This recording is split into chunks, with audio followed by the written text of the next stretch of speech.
2026 is just around the corner, and if the end of 2025 is any indication, next year will be a wild ride for the wrestling business. Between the Netflix purchase of WBD, main roster call-ups of generational talent, and more returning legends, pro wrestling will be filled with enough new storylines and fake controversies to fill up a whole YouTube channel.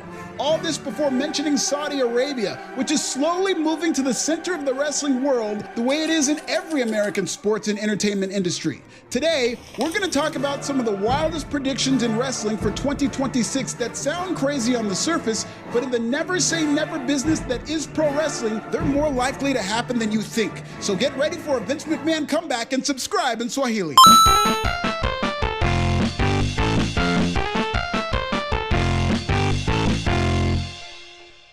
Let's start with the first major spoiler of 2026. Vince McMahon will return to WWE on camera. This prediction might come true as soon as 2025 with all the rumors of Vince being at John Cena's final match in Washington, D.C. Longtime Vince McMahon confidant Jim Ross said he'd be shocked if McMahon wasn't at Cena's last match. John Cena went on Joe Rogan's podcast, the biggest podcast in the world, and advocated for Vince McMahon to be a guest. He would be great. Yes. Whatever magic you have out there, and you have a lot of gravity. Do you think he'd be interested in doing it? Are you kidding me? I think he would love it. Really? I think he would love it. Okay. I don't know when the right time is, but man, don't miss out on that opportunity. At least send it out to the universe. Yeah. Well, I would definitely. Vince, if you're listening. Vince, if you're listening, let's go. I think this experience would be a great one. Cena went on Bill Simmons' podcast and reiterated his love for Vince. I never wanted Vince to go because I love him and I know how much he loves the business. But he taught me, like, we're all gonna go. See, now friend of the show, Bret Hart's gonna think they're lovers. We've learned that Cena doesn't control a whole lot creatively during his retirement tour. That failed heel turn storyline told us that, but Cena still has massive stroke in WWE. And if he has his way, which he will, Vince McMahon will be in attendance for his final match. Once WWE and TKO experience the lack of legit backlash for Vince's return, this will open the door for Vince to resurface in future appearances, like maybe inducting Stephanie McMahon into the WWE Hall of Fame. Maybe TKO soft launches a Vince McMahon comeback with an appearance at a UFC event. I predict Vince will be at UFC White House with a special invite from his buddy Donald Trump. Between John Cena, Donald Trump, and even Triple H, who admitted that he still loves Vince McMahon during his Hall of Fame speech, there are too many influential forces in the TKO-verse that have not turned on Vince McMahon the way Twitter has. And lucky for Vince, Twitter is not a real place, word to Dave Chappelle. It's worth mentioning that Triple H said he loved Vince McMahon because now Bret Hart's gonna think they're lovers. Brock Lesnar's return sparked some of the most transparent fake backlash I've ever seen. Dementia Dave Meltzer demanded fans call sponsors to put an end to Lesnar's return. I'm sure Lesnar's return will win most disgusting promotional tactic in the Fake Observer Awards. Doesn't matter. Brock is back. He's here to stay, and his iconic guitar riff still gets Road Warrior pops. I don't make the rules. Given the lack of pushback for Brock, it suggests that Vince will be able to withstand any fake outrage directed at his involvement with WWE. Plus, there's a surprisingly strong amount of online support for Vince among people who hate the corporatization of WWE, which has led to higher ticket prices. TKO president Mark Shapiro babyfaced the former chairman when he told shareholders that Vince McMahon was primarily pricing tickets for families and wasn't totally focused on maxing the opportunity there. Many of you aren't ready to hear it, but Vince McMahon is the WWE. There's only one man that can save WWE, hashtag bring back Vince. Really wish AEW could get their act together, or better yet, Vince starts a new company. By the way, this comment got 1,100 likes. Even universally beloved wrestling YouTuber Maven took up for Vince McMahon. You can say what you want about Vince McMahon. Vince knew that the everyday family was where his bread was buttered. He knew that in order to create generational fans, he was going to have to make his product accessible on a weekly basis, accessible on a monthly basis. If I were to put odds on Vince returning to WWE in 2026, I'd say there's definitely a chance in hell. A lot of hypocrites in this wrestling media landscape of mine consider Saudi Arabia hell. WWE has come under hellfire and fake outrage for daring to work with the Saudis, all while WWE and AEW do business in a country built on slavery and human rights violations. Hilarious. And my next prediction for 2026 will be even more hilarious when AEW works with the Kingdom of Saudi Arabia. And I can't wait. AEW sickos have convinced themselves that AEW not working with the Saudis is a moral decision. It's not.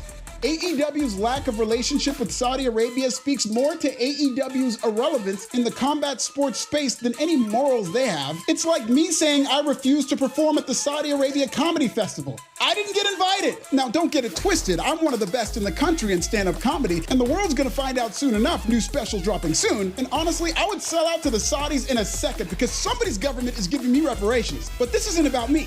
AEW isn't working with Saudi Arabia because Saudi doesn't rate them like that. Saudi Arabia works with the increasingly irrelevant Matchroom Boxing and not AEW. What does that tell you about AEW? It tells me that AEW is a blip on the Saudi radar. Who knows, maybe WWE has an exclusivity clause that says they're the only pro wrestling company Saudi Arabia can work with.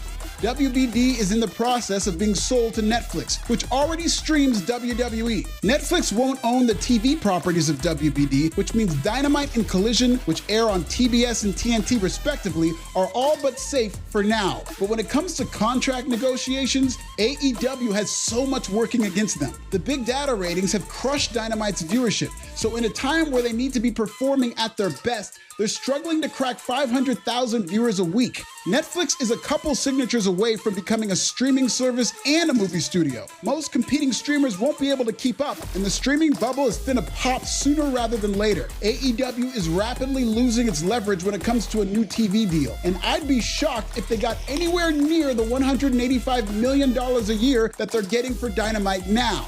Peacock is a solid option for AEW, which used to stream WWE. But with all the changes coming to streaming in 2026 and all the money Peacock is losing, I think they'll be the first major streaming service to fold. So Amazon Prime could be the last and only hope for AEW. Or maybe AEW will go to Disney Plus because after all, AEW is a family-friendly company. AEW is vulnerable, which makes them a perfect mark for the Kingdom of Saudi Arabia to swoop in and save the day. Given all the uncertainties regarding the future of AEW, not only do I see AEW accepting some type of deal with Saudi Arabia, Tony Khan will probably pick up the phone and beg for the deal his damn self. So add Saudi Arabia to the long list of things Tony Khan thinks are great and get ready for All In Saudi Arabia, or Wrestle Kingdom of Saudi Arabia. Instead of World's End, World Trades End, I don't know, something like that. Fan outrage against Saudi Arabia is mostly make-believe, but overzealous fans accosting wrestlers is a very real problem in this business. So real that I predict 2026 will feature a major controversy where a wrestler or a wrestling personality attacks a wrestling fan. Somebody's finna get their ass kicked, and it's a long time coming. Stalking in wrestling has become a major problem.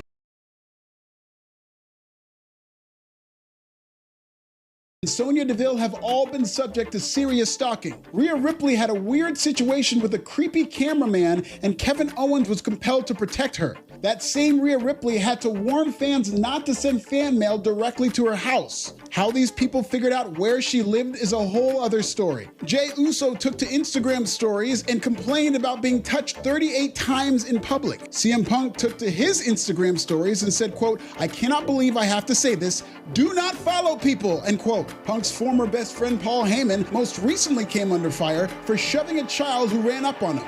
I fully support this. Fuck them kids, or as I like to call them, divorce makers. Overzealous fans keep bucking at WWE superstars, and one of these days in 2026, a superstar is gonna buck back. There's already a history of wrestlers attacking fans, like Chris Jericho stealing on some chick in a parking lot, and CM Punk attacking not green shirt guy in the crowd. This was all before the TKO era, where WWE stars are more mainstream now that the promotion is run by Hollywood agents like Nick Khan and Ari Emanuel, agents who can put them in movies and TV shows with the snap of a finger. This ain't Ariana Grande. In fact, some of these stars are wicked shooters. Wrestlers are becoming bigger celebrities and therefore more noticeable in public. So obsessed fans are gonna fuck around and find out in the year of our Lord 2026. That's not a prediction, it's a spoiler. I got another spoiler alert for you. Javon Evans will be a world champion in 2026. Friend of the show and a Hall of Fame human Mark Henry inflamed South African Twitter when he predicted Javon Evans could be a world champion in 15 years. 15 years. Only one Javon got him for 15 years. Mark Henry is either trolling, wrong, or both. It won't take no goddamn 15 years for Javon Evans to be world champion. He's so undeniable, I don't think it'll take 1 year after he's called up. If you're paying attention, the Javon Evans push is already underway. Some of the all-time greats, from John Cena to Roman Reigns, have given Javon their cosign. Javon was given an elusive spot in the Last Time Is Now tournament. He faced Randy Orton on NXT. Javon was given the rub by RVD on NXT. He called Tony Khan a whole crackhead and didn't get punished at all. You know how rare it is in this white man's business for a YN to speak out and not get punished? He's not on his way up, he's already there. WWE has decided that this man is a star. A world championship win is only a formality. The same way drug-free Kyle Fletcher is a lock to win the AEW world title, except in this case, Javon has actual charisma and isn't interchangeable with all the other white Euro wrestlers. Since 2022, there have been only 3 different WWE champions. I don't expect that trend to change anytime soon. So Javon is more likely to win the World Heavyweight Championship in short order, which has crowned 6 different champions since 2023. WWE books too many long reigns these days, and it leads to sameness and predictable finishes on PLEs. Both world titles are prestigious enough to where they can now change hands on a shocking victory from a rising star like Javon Evans, and it'll add much needed juice to the main event. 2026 will be the year that African NXT takes over the main roster. Lash Legend got called up. Carmelo Hayes is over as fuck.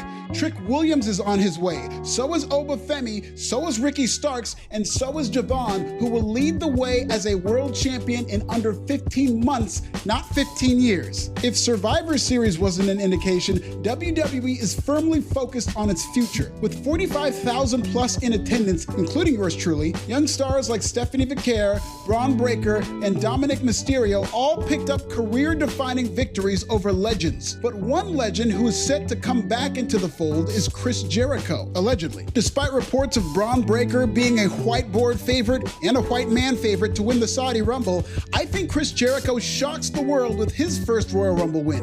The WrestleMania main event is shaping up to be very predictable. Some combination of Roman Reigns, Cody Rhodes, Seth Rollins, and CM Punk will be headlining, just like last year, just like the year before, just like the year before that. It's time to switch things up, and Chris Jericho can do just that.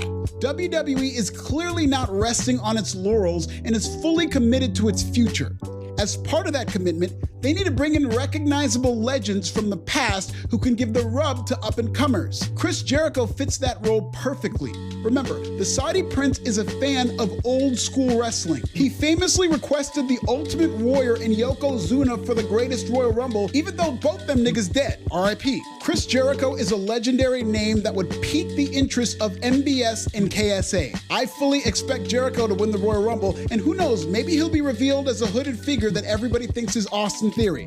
2026 will be another exciting year in pro wrestling, but to find out AEW's most disgusting promotional tactic in 2025, check out this video.